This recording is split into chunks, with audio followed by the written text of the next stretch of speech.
Isa na namang mainit na topic na ating bibigyan kasagutan at saysay ngayong araw na ito. Ano nga ba ang portfolio? At ano nga ba ang gamit ito upang araw-araw nating pamumuhay? Madalas nating naririnig ang salitang portfolio. Bilang mga estudyante at mga guro ang gumagamit nito. Maging mga politiko, ordinaryong tao at kung sino-sino pa. Kaya ngayong araw ating tunghayan kung ano ba ang pagkakaintindi ng iba't ibang klaseng tao tungkol sa portfolio.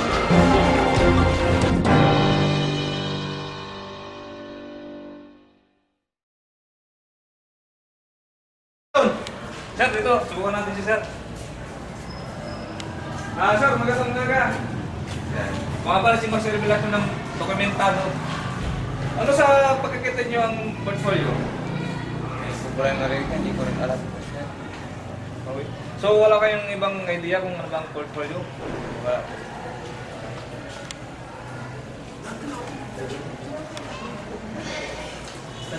Oh, sir, salamat. Sige. Magandang umaga.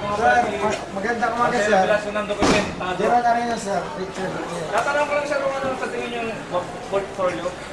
Para sa akin, sir, ang portfolio is yung kumbaga sa English, yun yung yung folder na pinaglalagyan ng mga drawings, gano'n, kaya activities na ginagawa rin sa couple. Tapos doon siya kinokolekta. Para bang, tawag dito, parang diary, pero folder ang ginagawa. So maraming salamat sir. Welcome, sir. Hi, fans. Tara sir, subukan natin sa mga labas, sa mga tricycle driver. Sir, magandang umaga.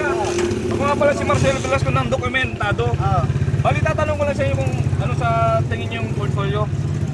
Hindi ko masyado ano yung portfolio kung ano bang ibig sabihin ng ano na yun. Ngayon lang ba narinig yun? Ngayon nyo lang narinig? Parang ngayon ko lang alam po portfolio yung ano yun, para attaching case. Ay, parang attaching case. Yung portfolio para sa inyo.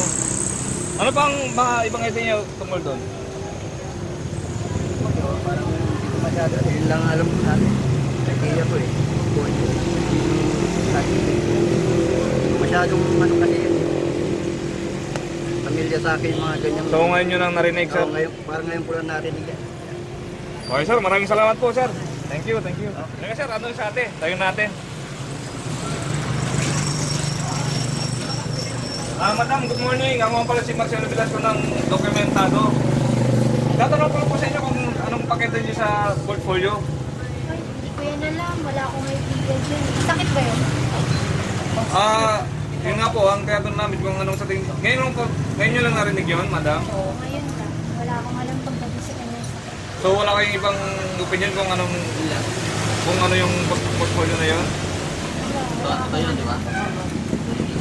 Kasi wala talaga. Papaliwanag mo ba sa akin? Isa lang ah. Huwag na. Portfolio. Wala akong alam. Kaso sakit ba yan? Ay, hindi ko po masasagot ma'am. Kayo po. Thank you ma'am. Salamat po. Pupunta naman natin si ate sa kantin. Dito na ate. Hello po.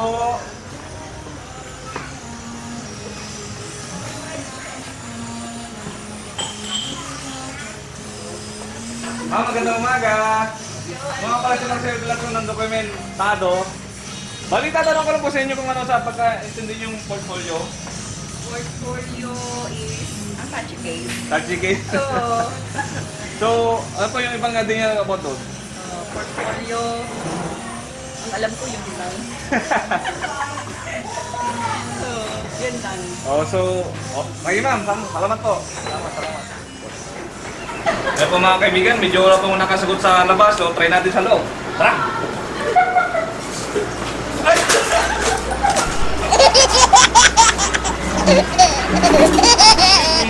Hindi magtanong. Konting abala lang mga madam. Tatanong ko lang po kung anong pakete niyo sa portfolio. Folder. Folder. Ayan po sir, sabi ni sir, folder. Kayo po ma'am, ano pong masasabi niyo? Yan po yung mga lalagyan natin ng parang importanteng papers po. Importante. Bukod doon, ano pa yung ibang idea niyo ma'am? Kung ito ba yung pagkain o kuwan? O adobo, paksiw. Yung mga information sa na importante na nilalagay sa mga envelope yun. Okay. So, salamat ma'am. Okay na, try natin sa kabila. Wait lang guys, sasagot ko muna. Ma'am, excuse me, pwede magtanong habang kumakain kayo? Ano po ba pagkakaito niyo sa portfolio? Nalagyan po ng project. Lagyan ng project. Ikaw ma'am. Salamat po sa magandang sagot po. So, okay na po. When we say portfolio, in its general sense, we're talking about a briefcase, but in its use in the teaching and learning process, when we speak of portfolio, we're talking about the conglomeration of information about the learners. It includes, among others, the